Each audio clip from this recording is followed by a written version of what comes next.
We need to have more conversations about what we would be talking about before we know if this is going to be useful, the official said.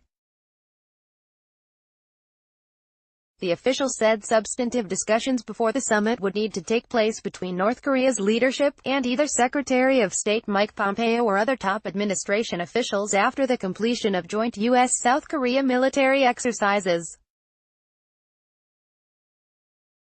North Korea had threatened to withdraw from the talks if the joint exercises proceeded or if the U.S. continued to insist Pyongyang abandon its nuclear program, prompting concern in Washington about Kim's true intentions. Pompeo said Tuesday he would do what it takes to make sure that this is a successful meeting, including meeting with the North Koreans again, possibly in a third country. The key point is whether Kim Jong-un has made a decision to denuclearize. If he has, it should not be that difficult to reach agreement, the official said. If he hasn't and plans to play the same game he did during the agreed framework or the six-party talks, then it's not going to work. We don't know the answer to that.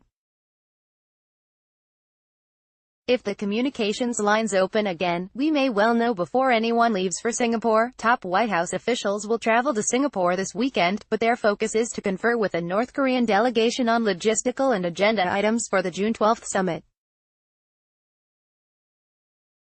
The officials include Jo Ha-jin, the White House's top logistics official overseeing advance and scheduling teams, and recently named Deputy National Security Advisor Mira Ricardel, who National Security Advisor John Bolton put in place in late April.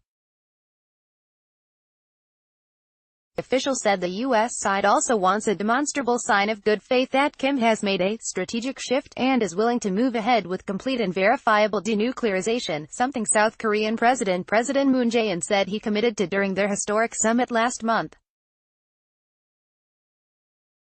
When asked about the mixed messages coming from the North Korean regime, the official suggested that while Kim Jong-un may have made certain promises to South Korea's Moon, the hardliners in North Korea may not see it the same way.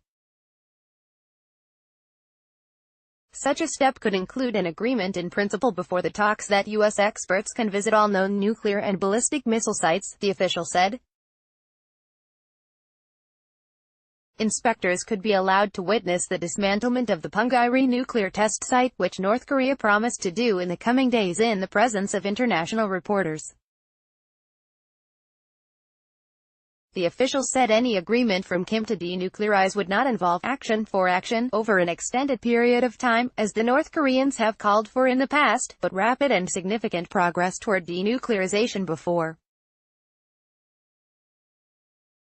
Pyongyang could reap the benefits of an agreement, a condition Pompeo echoed in congressional testimony Wednesday, if they are simply playing form the same strategy they have used multiple times before. We'll see quickly, the official said. The official added that the nuclear demands on Iran that Pompeo laid out in his speech Monday, such as halting nuclear activities, expanding the access given to nuclear inspectors and effectively ending its ballistic missile program, should be viewed as a guide to what the U.S. would expect from North Korea in any agreement. We would need to modify that to take into account North Korea's unique situation, but we are not going to ask less of North Korea than we would ask of Iran, the official said.